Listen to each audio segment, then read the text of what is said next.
Welcome to the Sykes & Company PA video blog.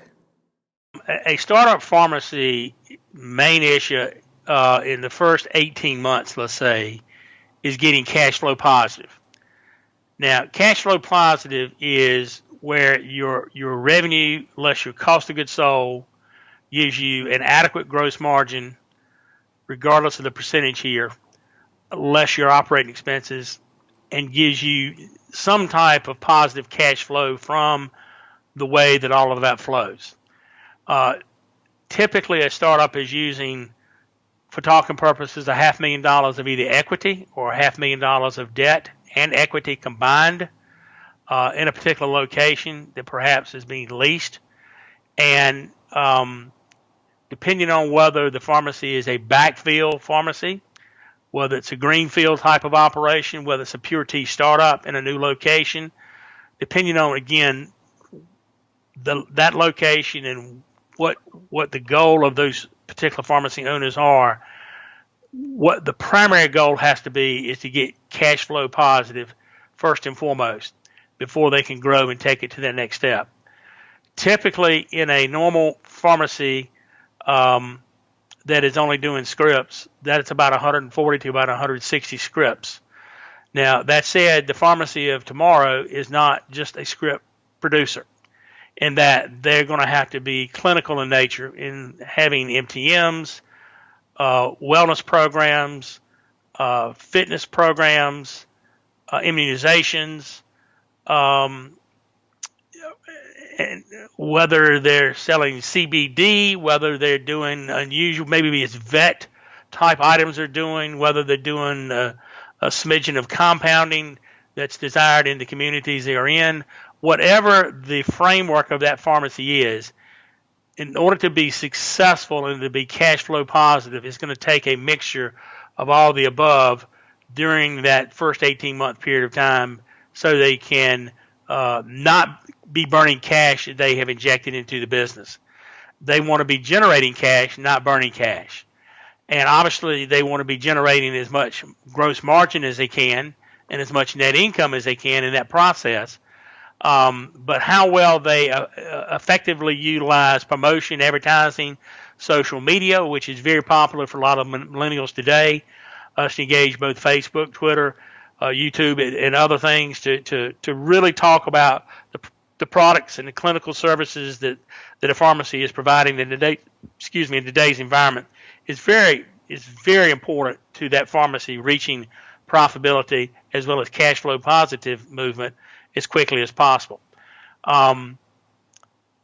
So those are some of the major issues that need to be concerned about during that startup 18-month period of time.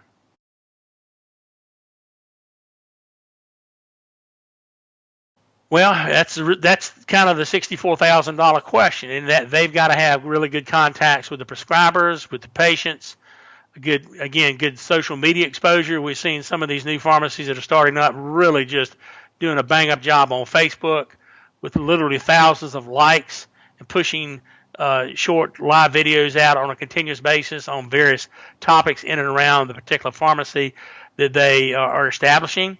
Not only promoting themselves, but promoting the location, promoting the services that differentiates themselves from others or big boxes in their communities. But that's how that's done. And it's not about print advertising. That's a waste of time and money typically. It's about the social media aspects and people beginning to follow you and then coming into your pharmacy the first time and then getting them in multiple times a month to service their multiplicity of a pharmacy needs. And again, it's not about filling that Lipitor or that prescription that you may have. It's about getting that flu shot. It's about getting maybe travel immunizations. It's about offering again the MTMs that are often done in many pharmacies today. It's about putting together synchronization and adherence programs to bring more folks in, filling more volumes of scripts, and again offering those services to them to again bring in more cash flow to allow for profitability to occur, and so you're not burning through all of that equity and debt capital that you put into the business. So, I mean, those are some of the kind of key metrics and things that we're concerned about. And tracking that from an accounting perspective, it becomes extraordinarily important because you can't do it out of a checkbook. You got to do it out of a complete set of accounting books and records that have to be adjusted for your receivables and inventory and your payables and your cash on a monthly basis so that you know exactly what's taking place in that pharmacy.